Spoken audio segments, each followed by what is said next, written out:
किसान वाणी कार्यक्रम के प्रायोजक हैं कृषि एवं किसान कल्याण मंत्रालय, भारत सरकार। हर जोखिम से निकल कर फसल आए, सुरक्षित हो जाए। फसल बीमा से हर किसान अब आत्मनिर्भर हो जाए। संकट के समय प्रधानमंत्री फसल बीमा योजना किसानों के लिए वरदान है। अब सूखा पड़े या बाढ़ आ जाए कोई डर नहीं, अब ओले पड़े या कीट पतंगे फसल खा जाए कोई फिक्र नहीं, क्योंकि हमने लिया है प्रधानमंत्री फसल बीमा। बुआई से फसल कटाई तक हर जोखिम का दावा, न्यूनतम प्रीमियम पर अधिकतम भुगतान का वादा। योजना से हर साल जुड़ रहे हैं 5 करोड़ से ज्यादा किसान। अब आपकी है बारी। नजदीकी कृषि कार्यालय, सहकारी समिति, बैंक शाखा, अधिकृत बीमा कंपनी या जन सेवा केंद्र में स्वेच्छा से करा सकते हैं पंजीकरण। फसल बीमा पोर्टल या फसल बीमा ऐप द्वारा भी कराया जा सकता है पंजीकरण। प्रधानमंत्री फसल बीमा योजना, आपकी फसलों का संपूर्ण सुरक्षा कवच। कृषि एवं किसान कल्याण मंत्रालय, भारत सरकार। किसान वाणी कार्यक्रम सुनने वाले सब बाण भाइयों ने धर्मवीर भाई की राम राम। भाइयों, आज क्योंकि दिन मंगलवार है और मंगलवार के दिन हम कार्यक्रम लेकर के आते हैं फ़ोन इन में आज का हमारा जो विषय हमने चुना है वो है गर्मियों में मधुमक्खियों की प्रबंध व्यवस्था। इस विषय पे जानकारी देने के लिए आज हमारे स्टूडियो में उपस्थित हैं डॉक्टर CJ जुनेजा, जो कि सलाहकार हैं एकीकृत मधुमक्खी पालन, रामनगर, जिला कुरुक्षेत्र में। डॉक्टर साहब से बातचीत करेंगे गिरधारी भाई।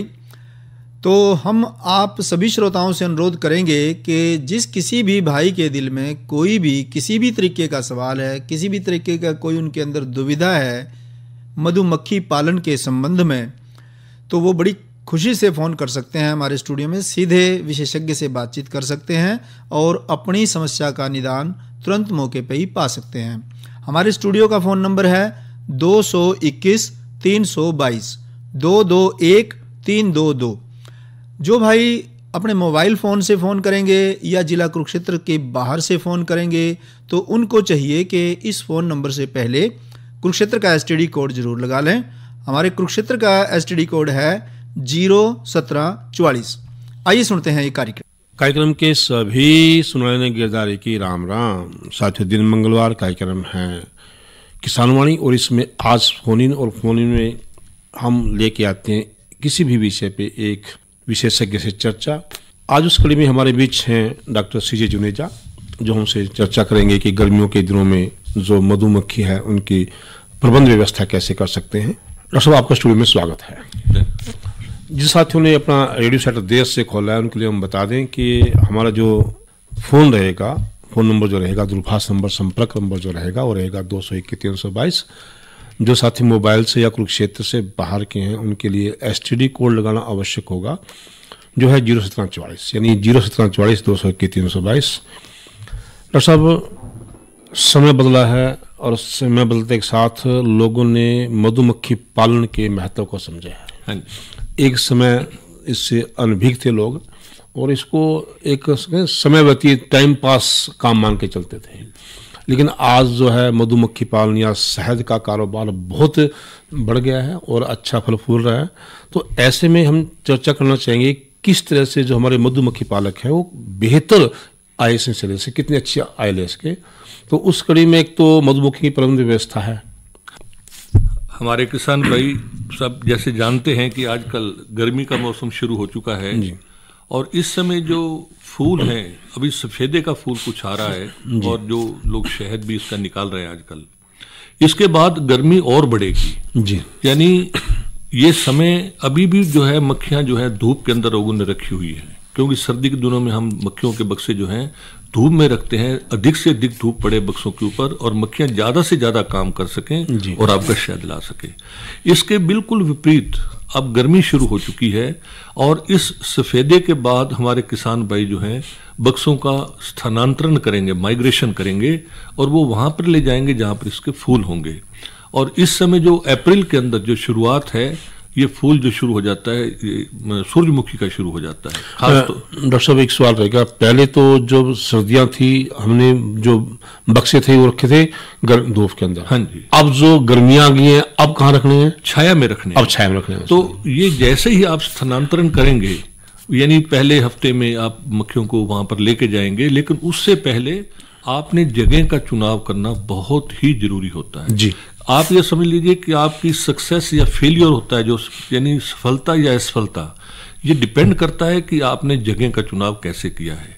क्योंकि जहां पर आपने बक्से रखने, आपने देखना है कि उसके आसपास मोबाइल टावर ना हो। ये बहुत बड़ा मक्खियों के लिए बहुत दिक्कत करता है कि उसकी वेव्स जो होती हैं मक्खियों के फेरोमोन्स को इंटरप्ट कर देती हैं, मक्खियां भटक जाती है, बक्से में नहीं आ पाती जी। दूसरा, किसी सड़क के किनारे जैसे जीटी रोड है या रेलवे ट्रैक है जहां पर गाड़ी आती जाती रहती है, उसके आसपास बिल्कुल आपने बक्से नहीं रखने जी। तीसरा, किसी भी भट्टे के पास बक्से नहीं रखिए जहां पर धुएं की चिमनी हो, क्योंकि मक्खियां उससे दूर भागती हैं जी। कोई केमिकल फैक्ट्रीज हो जिसका केमिकल जो है पानी के अंदर आ रहा हो, क्योंकि मक्खियां पानी पे जाती हैं गर्मी के दिनों में, तो वो शहद आपका प्रदूषित हो जाता है। गांव के पास आपने बक्से नहीं रखने। कहाँ रखने हैं बक्से? बक्से आपने खेत के अंदर रखने हैं।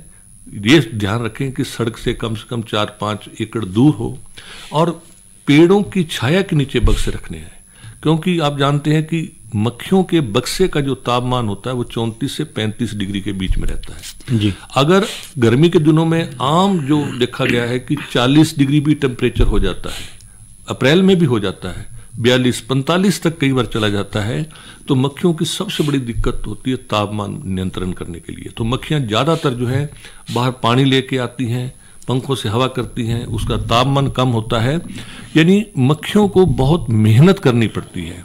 ये आपको ध्यान रखना है कि बक्से आप छाया में रखें, ताकि जो मेहनत मक्खियां करेंगी, जो वर्कर्स या मजदूर मक्खियां मेहनत कर रही हैं, उसका जगह आप उसको छाया में रखिए, और छाया में रखेंगे तो वो मेहनत बचेगी और वो मक्खियां आपके लिए शहद का काम करेंगी। और दूसरा जो है, ये जहां पर भी आप बक्से रखें तो सबसे पहली रिक्वायरमेंट जो मैंने जगह का बताया चुनाव के लिए, दूसरा आपने क्या ध्यान रखना है कि आधे किलोमीटर या 1 किलोमीटर मैक्सिमम इसके अंदर अंदर फूल होने चाहिए जी। यानी वैसे हम कहते हैं कि मक्खी तो 3 किलोमीटर तक जा सकती है, लेकिन अगर 3 किलोमीटर में तब जाती है जब उसके पास मक्खियां भूख से मर रही हैं, यानी कोई खाना नहीं है, मजबूरी में।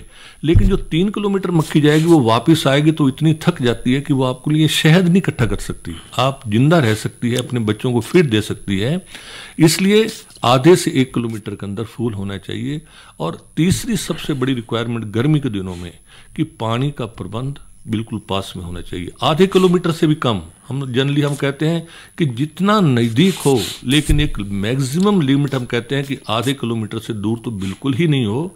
अगर बक्सों के बिल्कुल पास हो, चाहे वो नहर का पानी हो, ट्यूबवेल का पानी हो, वर्षा का पानी हो, अगर कोई पानी का प्रबंध नहीं होता तो आप वहाँ पर खड्डा खोद के उसमें पॉलीथीन डाल के उसमें पानी भर के रख सकते हैं, ऊपर बोरी या कुछ लकड़ियाँ रख सकते हैं जी। तो ये पानी का प्रबंध और फूलों का होना ये बहुत ही जरूरी है, और जगह का चुनाव करना बहुत जरूरी है। अब प्रश्न आता है कि आप लोग जब स्थानांतरण करते हैं मक्खियों का, क्योंकि इस समय मार्च के बाद अप्रैल के अंदर सिर्फ ये सूरजमुखी का मेनली फूल रहता है या बरसीम वगैरह का फूल शुरू हो जाता है, तो इस चीज़ का आप ध्यान रखें गर्मी के दिनों में खास तौर पे कि आप जो आखिरी शहद निकालें गर्मियों में, जो अप्रैल के महीने में, उसमें कम से कम 2 से 4 किलो शहद हर बक्से के अंदर हमें छोड़ देना चाहिए। क्यों आगे का समय जो मई का महीना है, जून का समय है, जुलाई का समय है, अगस्त का समय है, ये लीन सीजन होता है, मानसून सीजन या जो गर्मी का समय है, ये सबसे कष्टदायक होता है। उस समय बिल्कुल फूल नहीं होते। ये कुकुरबिटेसी फैमिली, कद्दू, करेला, खीरा वगैरह के अंदर थोड़े बहुत फूल आते हैं। तो उस समय डॉक्टर साहब एक फोन है। हेलो, जानकारी। हाँ जी, कहाँ से बोल रहे हैं? हेलो, नमस्कार सर जी। नमस्कार जी, कहाँ से बोल रहे हैं? सर मैं बारना गांव से सतपाल टाइल बोल रहा हूँ, टाइल मार्केट से जी। क्या पूछना है सर? ऐसा है, मैं ये जैसे अभी रेडियो के माध्यम से पता लगा कि मक्खियों के बारे में, तो इसके बारे में मैं ये पूछना चाहूंगा, इसके बारे में लोन वगैरह या क्या सिस्टम है, क्या मैं थोड़ा मतलब पैसे के अभाव से लोन वगैरह का? हाँ। आपका जो गांव है कौन से जिले में पड़ता है? ये सर हमारा गांव कुरुक्षेत्र डिस्ट्रिक्ट के अंदर पड़ता है। कुरुक्षेत्र हमारे से 14-15 किलोमीटर दूर है सर। डॉक्टर साहब, तो इसके लिए मैं आपको बता दूं कि आपको लोन लेने की बिल्कुल इसमें अभी जरूरत नहीं है, क्योंकि कुरुक्षेत्र से जो है पिपली से लगभग 12 किलोमीटर शाहाबाद की तरफ आप जाएंगे तो बाएं सड़क के किनारे ही हमारा एक सेंटर बना हुआ है मधुमक्खी पालन का।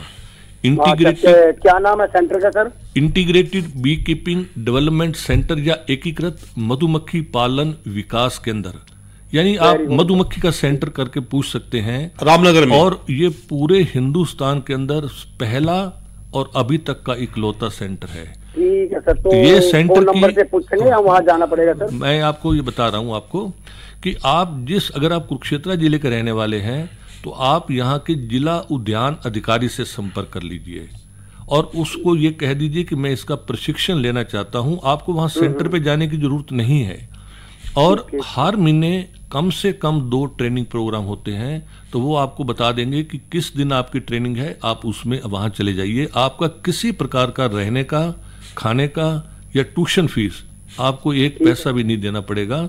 और जिस समय आप ट्रेनिंग कर लेंगे, 5 दिन की ये ट्रेनिंग होती है, और उसके बाद आप रजिस्टर्ड हो जाएंगे, यानी आप अपना ट्रेनिंग का सर्टिफिकेट और आपका आधार कार्ड आपके जिले के जिला उद्यान अधिकारी के पास आप अपना रजिस्ट्रेशन करवा लेंगे। आप एक बार रजिस्टर्ड बी कीपर हो गए हमारे हरियाणा गवर्नमेंट के। इसके बाद आपका जो एंटाइटलमेंट होगा कि आप मक्खियों का काम शुरू करना चाहते हैं, तो आप 50 मधुमक्खी के बक्से, आपकी कार्यवाही सारी यहीं पे होगी आपके जिला उद्यान अधिकारी में, लेकिन बक्से आपको रामनगर से मिलेंगे जहां पर यह सेंटर बना हुआ है।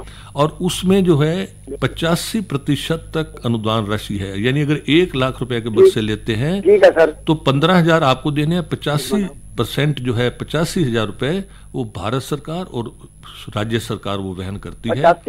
50,000 रुपए कैसे क्या है सर, ये नहीं मेरे समझ में। उसमें 40,000 भारत सरकार के होते हैं, 45,000 जो है वो स्टेट गवर्नमेंट देती है। अगर मान लो वो आपने 1 लाख रुपए का सामान उठाया ना, मक्खियां उठाई हैं, तो उसमें 15,000 आप देंगे, 85,000 सरकार देगी। यानी ये 85,000 वो लोन नहीं है, आप सब्सिडी है आपके ऊपर, सब्सिडी है। कोई लोन लेने की जरूरत नहीं है आपको। इसी प्रकार कॉलोनियां लेंगे आप तो कॉलोनियों के ऊपर भी इसी तरह से 85% सब्सिडी है। लेकिन इसके बाद अगर आप शीटें लेते हैं, आप शहद निकालने की मशीन लेते हैं, आप धुआंदानी है, दस्ताना है, चक्कू है, टेंट है जिसमें शहद निकालना है, इस सारे सामान के ऊपर 75% अनुदान राशि है। तो सर आपने ये भी कहा नहीं कि गांव से दूर होना चाहिए, ये सिस्टम गांव से दूर होना चाहिए। हाँ जी, आपने कहा नहीं गांव से दूर होना चाहिए। गांव से दूर का मतलब यह है कि गर्मी के दिनों में आपने बिल्कुल गांव के बिल्कुल किनारे पे बक्से रख दिए, तो मक्खियां जो हैं अगर गांव के अंदर कोई नल है वहां पानी पीने के लिए जाएंगी, पानी लेके आएंगी वहां से, और बच्चे खेल रहे हैं तो बच्चों को मक्खियां काट सकती हैं। मेरा मकसद यह है कि गांव से बक्से थोड़े दूर रखिए ताकि बच्चों को या किसी को मक्खी ना काटे।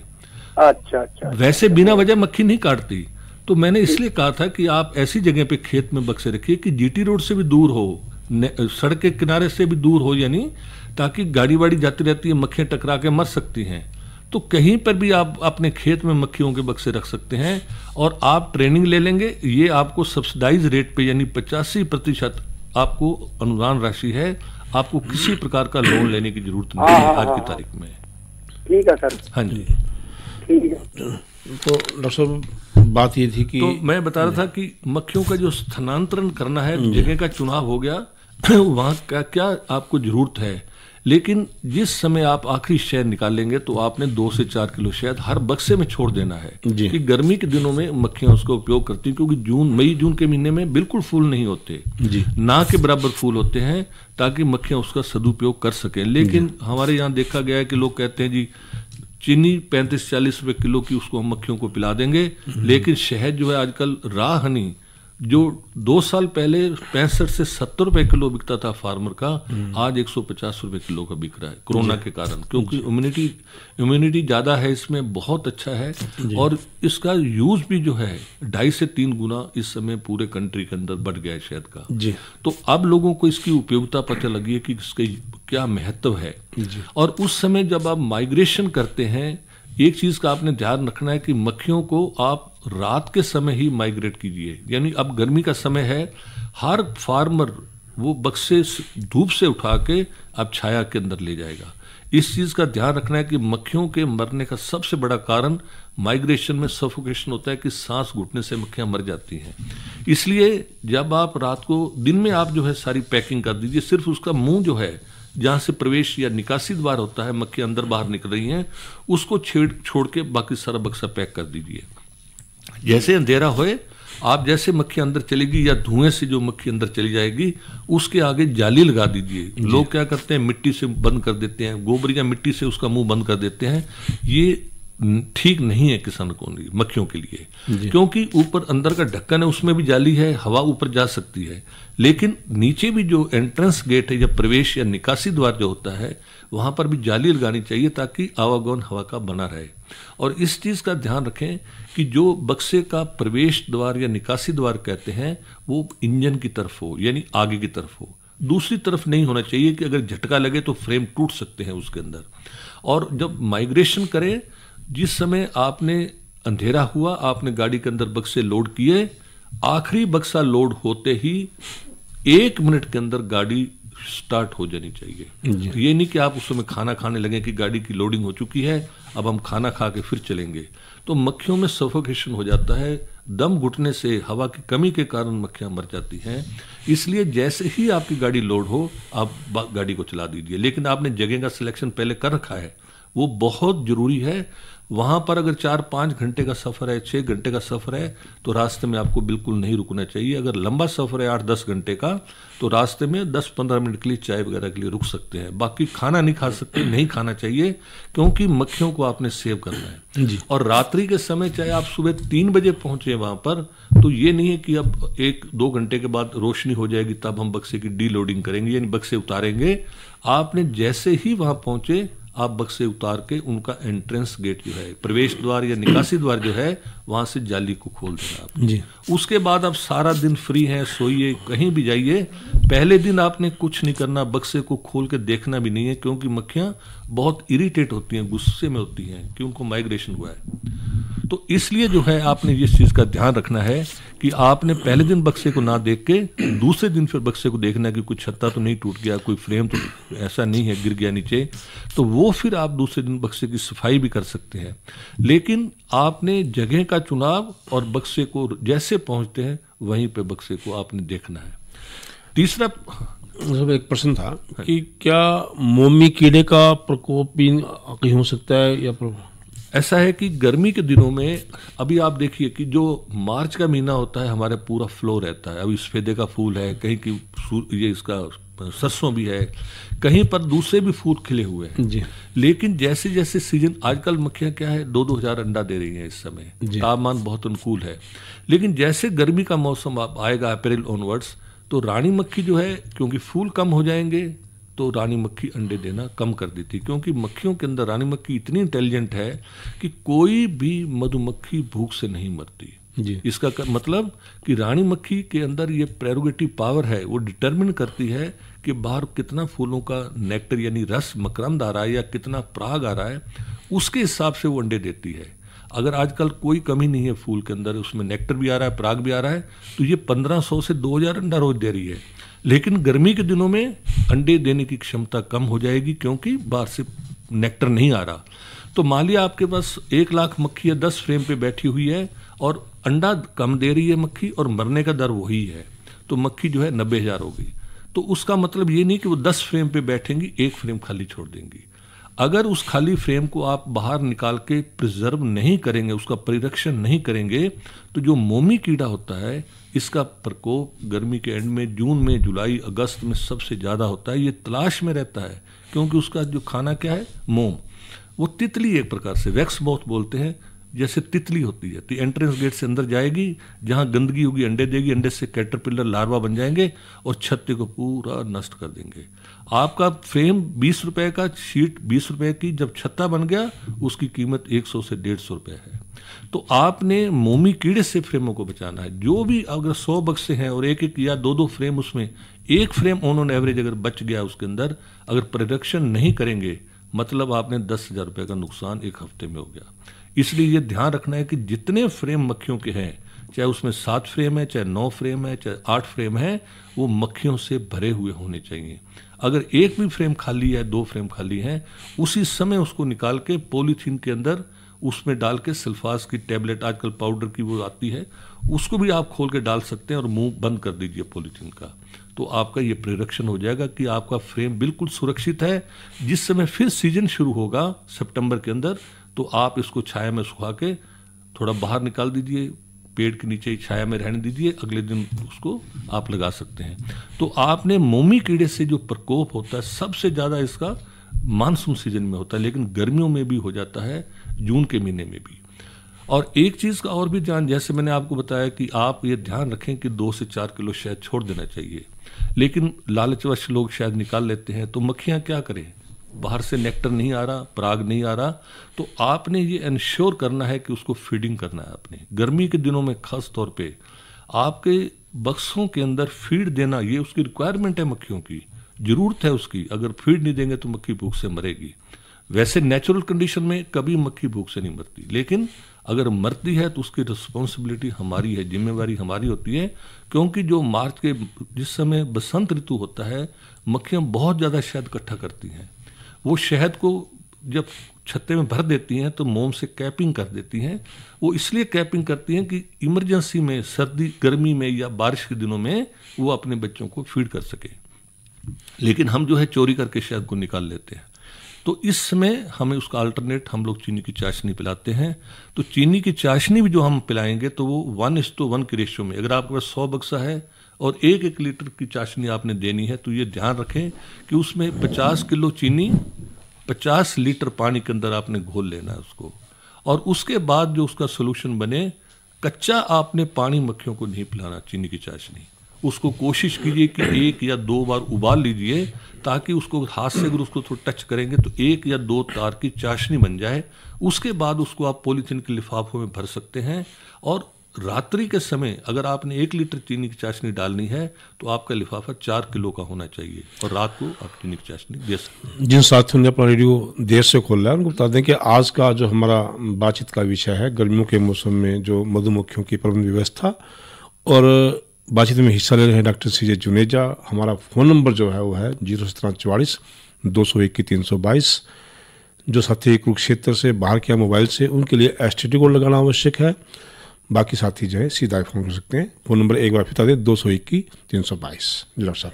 तो उसके लिए मैंने जैसे आपको बताया कि चीनी की चाशनी जब देंगे तो 1:1 के रेशो में, और ये ध्यान रखना है कि आपके एपियरी यूनिट जो आपका मोनाले है, जहाँ पर आपने मक्खियों के बक्से रखे हुए हैं, उसमें बक्सों की संख्या 20 हो सकती है, 50 हो सकती है, 100 हो सकती है, 200 हो सकती है। तो ये इंश्योर करना आपने कि बक्सों के अंदर फीडिंग एक रात में हो जानी चाहिए। आप दिन में सारा काम कर सकते हैं, ये नहीं कि आपने 200 बक्से हैं तो 150 बक्सों में या 175 बक्सों में चीनी की चाशनी दे दी, रात के 12 बज गए, हम बाकी को कल सुबह दे देंगे। जब तक आप फार्म पे पहुंचेंगे, आपके जिन बक्सों में फीडिंग नहीं हुआ, उनकी मक्खियां जिनमें फीडिंग हुआ है वहाँ रोबिंग करेंगी, मतलब शहद की चोरी के लिए जाएंगी। और उसकी जो रक्षक मक्खियां हैं और इसकी जो रोबिंग करने वाली मक्खियां आपस में लड़ेंगी, एक दूसरे को मार देंगी वो। तो कई बार पूरी की पूरा बक्सा जो है एपेरी के अंदर वो ख़त्म हो जाता है। इसलिए ये इंश्योर करना है कि नंबर 1 आपने फीडिंग जो है रात्रि के समय करना है। नंबर 2, कभी भी चीनी बाहर नहीं गिरनी चाहिए। अगर आपने अभी रोशनी है और चीनी देने लग गए तो आपकी रोबिंग वहीं से स्टार्ट हो जाएगी। तीसरा, जितने बक्से हैं उतने बक्सों में चीनी उसी समय आपने देनी है, रात्रि के समय। और आजकल जो है फीडर आ गए हैं प्लास्टिक के, कि पॉलीथीन का भी थोड़ा आजकल अलाउ नहीं कर रहे कि पॉलीथीन का यूज़ नहीं करना चाहिए, इसलिए आजकल फीडर आ गए हैं। 50-60 रुपए का फीडर मिल जाता है, जैसे फ्रेम होता है वैसे ही बक्से के अंदर हम लगा देते हैं, और रात्रि के समय उसमें बस आप एक मग्गे से 1-1 लीटर चीनी की चाशनी देते जाइए। ये भी आपके लिए आसान हो जाता है कि कई बार ज़्यादा मक्खियों का। एक फ़ोन ले लें। हेलो, नमस्कार जी, कहाँ से बोल रहे हैं? अच्छा, आप हाँ, पूछना क्या आपको? ये जी मैं ट्रेनिंग किया हुई थी, इसका बक्से ये पूछना, बक्से कहाँ से मिलेंगे? नहीं, आपकी आवाज़ हमारे पास साफ नहीं पहुँच पा रही है।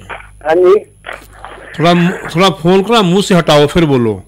हाँ जी, हाँ, अब बताओ। इसकी मधुमक्खी की ट्रेनिंग की हुई है जी, किसान हूँ मैं। अच्छा, ठीक है।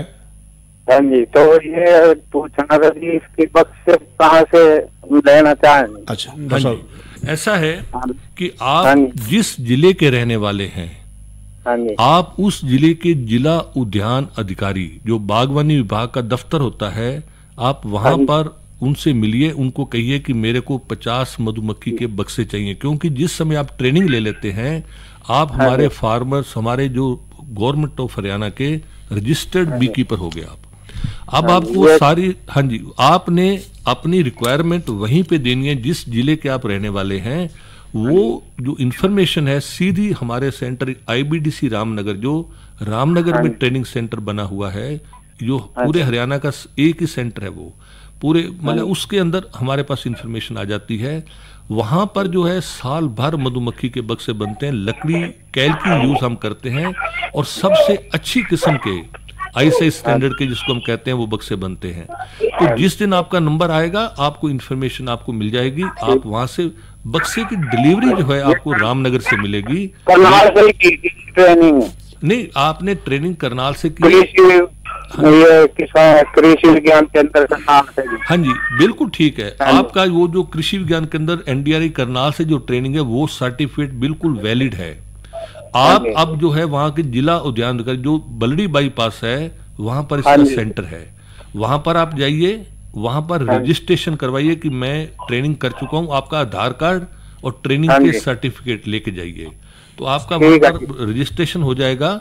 और आप कह दीजिए कि मैं 50 मक्खियों के बक्से और 50 कॉलोनियां लेना चाहता हूं, तो उसके बाद आपकी कार्यवाही खत्म हो जाएगी और वो इंफॉर्मेशन जिस समय बक्से तैयार हो जाएंगे आपके मोबाइल पे आपको इन्फॉर्म कर दिया जाएगा। बक्सों की डिलीवरी आपको वहीं से मिलेगी रामनगर से, लेकिन सारा कार्य जितनी फाइल या काम होगा वो आपका जिला उद्यान अधिकारी करनाल में ही होगा। तो आप वहां संपर्क कीजिए, आपको पूरी गाइडेंस इसमें मिल जाएगी कि बक्से कब मिलेंगे। मक्खियों के लिए भी जो बी ब्रीडर हैं, हर जिले के अंदर 1 या 2, करनाल जिले में 2 बी ब्रीडर हैं, तो लिस्ट होगी, उसके अंदर मोबाइल नंबर होता है और जो आपको मक्खियों की कॉलोनी भी देंगे वो अप्रूव्ड रेट पे, 1 पैसा भी आपसे ज्यादा नहीं ले पाएंगे और मक्खियों की कॉलोनी भी बिल्कुल जेन्युइन और अच्छी होगी क्योंकि वो हमारे रजिस्टर्ड बी ब्रीडर है। तो आप इस काम को शुरू कर सकते हैं। चलते चलते हमारा क्वेश्चन है कि क्या कुछ ऐसी हमलावर मक्खियां भी होती हैं जिनसे अपनी मक्खियों को बचाना होता है? मैंने बताया कि सबसे आप जंगलात की जो पहले जो डूमना हुआ करता था जिसको हम डोरसेटा कहते हैं, कई बार ये पहले अटैक कर जाती थी, लेकिन अब हरियाणा में ऐसी कोई समस्या नहीं है क्योंकि ये मक्खियां अपने आप कम हो गई हैं। जब ये कल्चरेबल जो ये एपिस मेलिफेरा इटली की मधुमक्खी जो पालने लग गए हैं किसान भाई, तो वो मक्खियां अपने आप कम होती जा रही है, ना के बराबर है, अब कुछ ज़्यादा नहीं है, पहले वही मक्खियों को अटैक करती थी। तो डॉक्टर CJ जुनेजा जी, आप हमारे स्टूडियो में आए और आपने हमारे किसान साथियों को बहुत अच्छी जानकारी दी, इसके लिए आपका बहुत बहुत धन्यवाद। धन्यवाद। अरे अरे अरे क्या कर रहा है? इधर इधर इधर हम बोल रहे हैं तेरे बीजू का। पुतला बोल रहा है? पक्षियों से तो हम खेत को बचा लेते हैं, पर इन घातक रसायनों से कैसे बचाएं? मतलब? देख बेटा, तू जो ये अंधाधुंध रसायन मिलाता है ना, मिट्टी की सेहत बिगड़ने लगी है और जब माटी ही कमजोर पड़ जाएगी तो उपज कैसे सेहतमंद होगी? अरे पहले ऐसा नहीं था, पूछना अपने बड़े बुजुर्गों से, कैसे फसल लहलहाती थी, शुद्धता झलकती थी, माटी भी तंदुरुस्त और लोग भी। अरे अब पहली वाली बात कहाँ? पर अब तो सब यही डाले हैं। सब नहीं, आज भी लाखों जागरूक किसान परंपरागत विधि से फसल उगा रहे हैं, खर्चा कम और उपज की कीमत भी बेहतर पा रहे हैं। सच है? रे बेटे एक्सपीरियंस से बता रहे हैं, धूप में बाल सफेद नहीं किए हैं। ठीक है भाई, मैं भी आज से जैविक खेती शुरू करूंगा। माटी से प्रेम की परंपरा है, परंपरागत खेती। इस कार्यक्रम के प्रायोजक थे कृषि एवं किसान कल्याण मंत्रालय, भारत सरकार।